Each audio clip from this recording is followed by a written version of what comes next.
Assalamualaikum warahmatullahi wabarakatuh. Alhamdulillahilladzi anzala sakinata ala qulubil mu'minina wal muslimin wa ja'ala dhiyaqa ala qulubil kafirin wal munafikin. Asyhadu an la ilaha illallah wahdahu la syarika lah wa asyhadu anna sayyidana Muhammadan abduhu wa rasuluh la nabiyya ba'dah. Allahumma salli wa sallim ala sayyidina Muhammad wa ala alihi wa ashabihi wa man tabi'ahum bi ihsan ila yaumiddin. Amma ba'd, fa ya ayyuhal hadirun usikum wa iyaya bi taqwallahi faqad fazal muttaqun. Wa qala ta'ala a'udzu billahi minasy syaithanir rajim. Alladzina amanu wa kanu yattaqun lahumul busyra fil hayatid dunya wa fil akhirah. Al-ayah. Hadirin sidang Jumat yang berbahagia, alhamdulillah wa syukurillah, pada kesempatan yang penuh barokah ini Allah Subhanahu wa taala masih memberikan kesehatan kepada kita semua, kesehatan iman dan Islam kita semua, sehingga kita bisa bersama-sama hadir untuk menjalankan ibadah salat Jumat secara jamaah.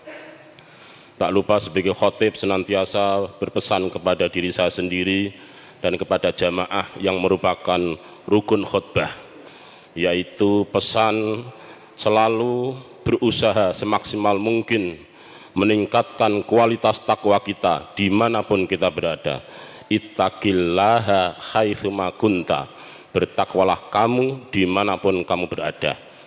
Itu yang akan menjadi pondasi kuat, menjadi modal utama kita selama di dunia dan akhirat. Hadirin sidang Jumat yang berbahagia, bicara soal keselamatan atau selamat di dunia dan akhirat, maka diperlukan iman. Iman itu bisa wayazid, bisa wayangkus. Iman itu bisa tambah sekaligus bisa turun, mengecil bahkan hilang di dalam hati kita. Maka iman ini menjadi penting agar perilaku kita menjadi baik. Al-imanu yazidu bitta'ah. Iman itu akan selalu menebal, bahkan menambah, menjadi kuat kemudian menjadi tebal di dalam hati kita. Dengan apa bitta'ah? Yaitu menjalankan segala sesuatu yang diperintahkan oleh Allah sekaligus menjauhi larang-larangannya. Sebaliknya, iman di dalam hati kita bisa wayangkus, bisa mengecil, menurun, bahkan hilang di dalam diri kita karena kita melakukan kemaksiatan maupun yang dilarang. Sekilas seakan-akan iman ini menjadi mudah kita ucapkan, tetapi dua hal ini selalu bersamaan. Al-imanu wal amalu qarinani. Iman dan amal ini selalu bersamaan. Ukurannya adalah semakin baik perilaku kita, berarti iman kita itu kuat. Sebaliknya, kalau iman kita itu menipis, bahkan kita lihat perilaku kita lebih banyak menjadikan mandorot, keburukan, bahkan bahaya kepada orang lain, berarti iman kita menipis, bahkan tidak ada di dalam diri kita. Maka di dalam Al-Quran disebutkan, ala inna awliya Allahi la khawfun alaihim walahum yahzanun. Ingat, sesungguhnya kekasih Allah la khawfun alaihim, mereka tidak akan khawatir, walahum yahzanun, sekaligus dia tidak ada rasa susah kepada Allah Subhanahu wa taala. Siapa yang disebut wali itu? Waliyun auliya, kekasih Allah. Wakila diartikan bolo-bolo Allah. Yang disebut kekasih Allah, wali-wali Allah, tidak hanya para orang-orang yang suci, tetapi ayat berikutnya, alladzina amanu wa kanu yattaqun, mereka yang beriman, setelah beriman beramal soleh. Wa kanu yattaqun, mereka bertakwa kepada Allah. Kalau dua hal ini kita pegang, lahumul busyra fil hayati dunya wa fil akhirah. Mereka itu akan mendapatkan kebahagiaan di dunia maupun di akhirat. Maka iman agar ada di dalam diri kita, para ulama mendefinisikan iman agar ada di dalam diri kita, maka harus diikat dengan sholat. Ya, iman agar ada di dalam diri kita, maka harus diikat dengan sholat. Sholat kita semakin kuat, maka iman kita menjadi tebal. Kalau kita tidak tertib dalam sholat 5 waktu, maka iman kita menjadi menurun, bahkan kita melakukan sesuatu yang tidak ada rasa pun, itu berarti semakin menghilang. Maka iman ini harus diikat dengan sholat. Agar sholat itu memberikan dampak di dalam kehidupan kita, maka hal yang perlu kita lakukan adalah sholat kita evaluasi kembali, apakah sudah kita lakukan sebagaimana sahnya sholat itu, rukun dan syaratnya kita penuhi. Ketika syarat dan rukun sholat itu sudah kita penuhi, maka sholat kita menjadi sah. Contoh sederhana, bagaimana kita melakukan wudhu dengan cara air yang sedikit. Jadi anggap saja kehidupan ini tidak selalu positif terus, tidak selalu baik terus. Dalam kondisi tertentu bagaimana kita bisa wudhu dengan cara yang baik dan benar. Maka air yang sedikit pun bisa kita gunakan untuk wudhu dengan cara apa? Daimul wudhu ya, dengan mengalirkan air untuk bisa digunakan wudhu. Jadi air sedikit bisa digunakan dengan cara mengalirkan air itu. Hadirin sidang Jumat yang berbahagia, agar sholat kita itu diterima maka harus diperkuat, atau iman kita agar kuat maka harus sholat kita lihat kembali. Kalau sholat kita sudah sah itu ukurannya adalah rukunnya sudah kita penuhi, syarat-syaratnya sudah kita penuhi. Syarat tadi misalkan kita wudhunya sudah betul, apakah baju yang kita pakai ini dari rezeki yang mendekati bersih, atau tempat sujud kita yang kita gunakan sudah mendekati bersih, termasuk apa yang kita makan, konsumsi untuk tubuh kita ini semakin mendekati bersih, atau sebaliknya. Kalau di dalam diri kita masih banyak yang kita lakukan, masih banyak yang kita konsumsi tidak mendekati bersih, itu akan menjadi bentuk hati yang keras, yang kasar, yang keras, yang mudah melakukan perbuatan yang tidak baik. Maka sholat ini menjadi penting. Setelah sholat kita penuhi syarat rukunnya, rukun sederhana saja misalkan, sholat itu berarti kita niat itu berarti ada di dalam hati kita. Setelah niat di dalam hati kita, maka rukun-rukunnya Pak, surat Al-Fatihah wajib, surat-suratannya menjadi sunnah. Kalau kita ingin jadi makmum atau menjadi imam di ruang-ruang publik, maka gunakanlah bahwa makmum itu banyak hal, banyak macam orangnya, maka imam harus tahu kondisi makmum. Tetapi kalau sholat sendirian sepertiga malam akhir itu, maka kita disunnahkan membaca surat-surat panjang. Setelah itu ruku, tumakninah, iktidal, tumakninah, dan berikutnya. Kalau sholat ini sudah kita penuhi syarat rukunnya, berarti sholat kita husnudzon, bahwa sholat kita diterima oleh Allah SWT. Setelah diterima apa? Bagaimana dampak sholat kita? As-sholatu tanha anil fakhsya'i wal munkar. Apakah sholat kita yang kita kerjakan ini mampu memberikan dampak yang tanha anil fakhsya', mencegah dari perbuatan keji dan mungkar? Kalau perilaku kita masih tidak bisa menghindari yang negatif, maka sholat kita berarti belum tanha anil fakhsya'i wal munkar. Berarti sah diterimanya, sah dan tidaknya sholat itu diterima adalah bagaimana dampak dari setelah kita melakukan sholat itu. Kalau semakin baik, maka menjadi diterima sholat kita. Hadirin sidang Jumat yang berbahagia, mengapa penting iman ini ada di dalam diri kita?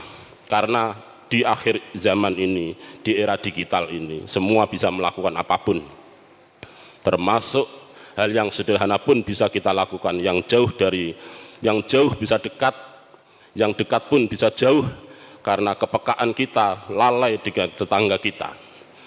Maka oleh hadis disebutkan badiru bil a'malis sholihati fatakunu fitanan. Bersegeralah untuk beramal soleh. Mengapa? Karena akan ada fitnah. Al fitnatu hiya ad-dolalah. Fitnah itu adalah kesesatan. Kita punya generasi yang tidak baik, itu berarti ada yang salah di dalam diri kita. Maka di dalam agama kita yang punya rezeki yang cukup, maka keluarkanlah zakat dan sedekah. Untuk apa? Untuk membersihkan diri kita. Jadi zakat itu selain kewajiban, itu adalah satu membersihkan diri kita, selain itu juga ada di dalam rezeki kita adalah hak orang lain. Maka disunahkan untuk berbagi 2,5% itu. Maka kemarin di MUI, di Ijtima MUI pusat, diantaranya adalah berbicara soal pinjaman online. Pinjaman online ini dikategorikan sebagai atau mengandung riba, sehingga dampaknya luar biasa. Mudah syaratnya tetapi membelenggu, merepotkan nasabah. Maka oleh MUI, pinjaman online, pinjol adalah haram karena mengandung riba. Dan banyak hal yang dibahas di dalam Ijtima ulama khususnya di Komisi Fatwa. Selain pinjol termasuk adalah bagaimana perusahaan itu juga berdampak positif kepada kebangsaan. Mereka punya zakat yang disebut selain CSR, juga punya kewajiban untuk melindungi masyarakat sekitar atau dampak dari perusahaan itu. Hadirin sidang Jumat yang berbahagia. Kembali kepada fitnah. Jadi kita ini segera beramal soleh untuk apa? Karena di akhir zaman ini muncul fitnah. Fitnah al-fitnatu hiya ad-dolalah, sesat. Fitnah itu apa? Pagi berbicara iman, sore itu kafir. Hari ini atau jam ini kita berbicara A, lain waktu kita bicara B. Pagi-pagi mukmin, sorenya kafir, atau sebaliknya, kafir mukmin, sore kafir, sore mukmin. Jadi kita tidak ingin punya hati di dalam diri kita adalah pagi bilang delay, sore jadi tempe, besoknya adalah bosok. Maka iman di dalam diri kita perlu kita perkuat dengan cara apa? Sholat. Sholat biar berdampak kepada kehidupan kita, maka sholat kita itu harus ikat dengan hal-hal yang baik. Apakah sudah kita lakukan syarat rukunnya? Apakah apa yang di dalam konsumsi kita itu sudah baik atau tidak? Ketika dua hal ini sudah kita penuhi, kita beriman kepada Allah sekaligus beramal soleh, lahumul busra fil hayati dunia wa fil akhirah. Hadirin sidang Jumat yang berbahagia. Mengapa penting ini? Dua hal yang hampir tidak pernah lupa di dalam kitab suci Al-Quran. Kalau kita selain beramal soleh, kita beriman kepada Allah, hubungan baik dengan Allah baik, maka hubungan sosial kita harus baik. Maka ayat alladzina amanu wa kanu yattaqun itu sama dengan aqimus shalah wa atuz zakah. Kita selain mendirikan sholat juga menunaikan zakat. Sholat sebagai dimensi vertikal, kita sebagai hamba yang tidak lagi hanya melakukan kewajiban sebagai hamba untuk sholat 5 waktu, tetapi bagaimana sholat 5 waktu itu menjadi kebutuhan kita. Salah satu ulama-ulama tasawuf menjelaskan hendaklah sholat kita itu selalu diusahakan secara jamaah. Karena kalau kita sholat sendiri itu pasti orientasinya adalah yang penting gugur dari kewajiban. Mengapa sholat sendirian? Ya karena sudah banyak pekerjaan, lupa dengan kewajiban kita. Maka kalau kita sebagai hamba yang baik, kalau bisa sholat as-sholatu ala waktiha, kalau tidak pun kita mengajak teman-teman sekelas kita, teman sebaya kita, teman sekantor kita untuk jamaah. Dengan jamaah itu akan dihisab lebih baik. Meskipun imamnya tidak baik bacaannya, akan dievaluasi, oh sekarang jamaah.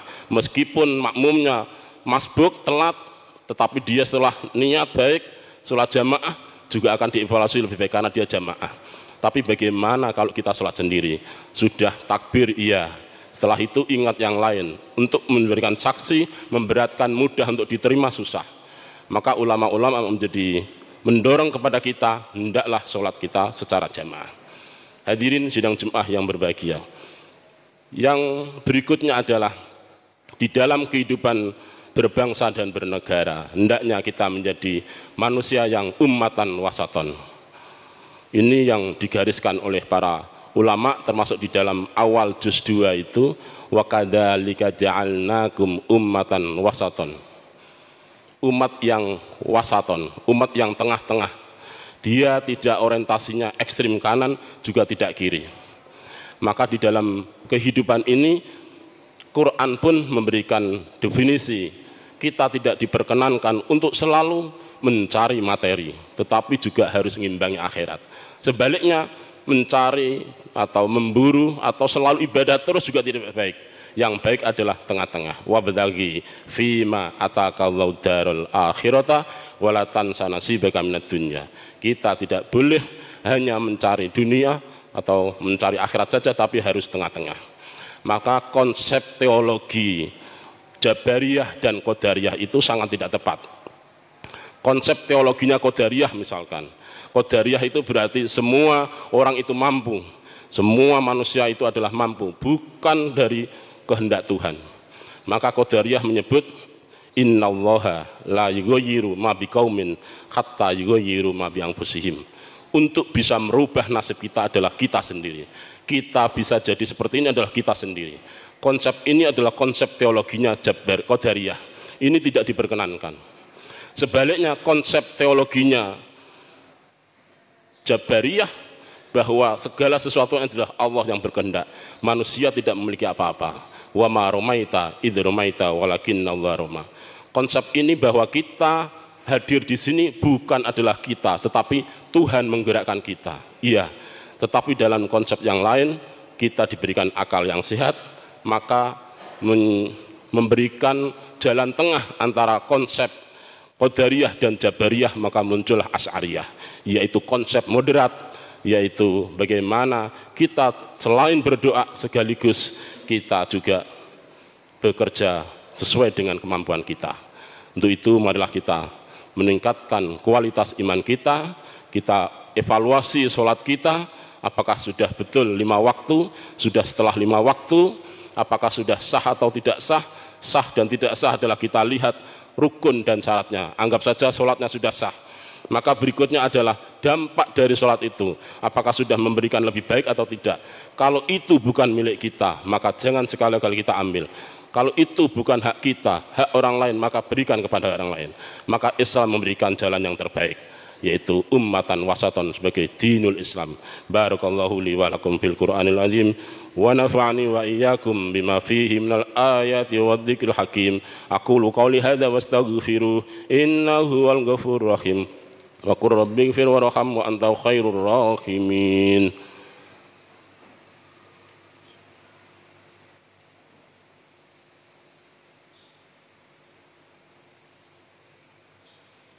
Innal hamdalillah nahmaduhu wa nasta'inuhu wa nastaghfiruh wa na'udzu billahi min shururi anfusina wa min sayyiati a'malina may yahdihillahu fala mudilla lahu wa may yudlil fala hadiya lahu.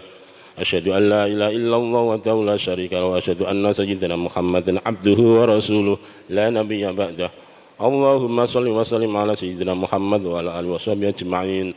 Amma ba'd fa ya ayyuhal hadirun usikum wa iyaya bitaqwa wa faqad fazal muttaqun. وقال تعالى أعوذ بالله من الشيطان الرجيم إن الله وملائكته يصلون على النبي يا أيها الذين آمنوا صلوا عليه وسلموا تسليما اللهم صل وسلم على سيدنا محمد وعلى آل سيدنا محمد كما صليت على سيدنا إبراهيم وعلى سيدنا إبراهيم وبارك على سيدنا محمد وعلى آل سيدنا محمد كما باركت على سيدنا إبراهيم وعلى آل سيدنا إبراهيم في العالمين إنك حميد مجيد اللهم اغفر للمسلمين والمسلمات والمؤمنين والمؤمنات الأحياء منهم والأموات إنك سميع قريب مجيب. اللهم صل صلاة تنجينا بها من جميع الأهوال والآفات وتقضي لنا بها جميع الحاجات وتطهرنا بها من جميع السيئات وترفعنا بها عندك على الدرجات وتبلغنا بأقصى الغايات من جميع الخيرات في الحياة وبعد الممات. اللهم يا الله يا فتاح يا عليم يا فتاح يا عليم يا فتاح يا عليم. اللهم أرنا الحق حقا وارزقنا اتباعه وأرنا الباطل باطلا وارزقنا اجتنابه. ربنا هب لنا أزواجنا وذرياتنا قرة أعين واجعلنا للمتقين إماما. يا رب بالمصطفى بلغ مقاصدنا واغفر لنا ما مضى. ربنا آتنا في الدنيا حسنة وفي الآخرة حسنة وقنا عذاب النار. سبحان ربك رب العزة عما يصفون وسلام على المرسلين والحمد لله رب العالمين. عباد الله Innallaha ya'muru bil adli wal ihsan wa ita'i dzil qurba wa yanha 'anil fahsya'i wal munkar wal baghi ya'idukum la'allakum tadhakkarun wa la dzikrullahi akbar.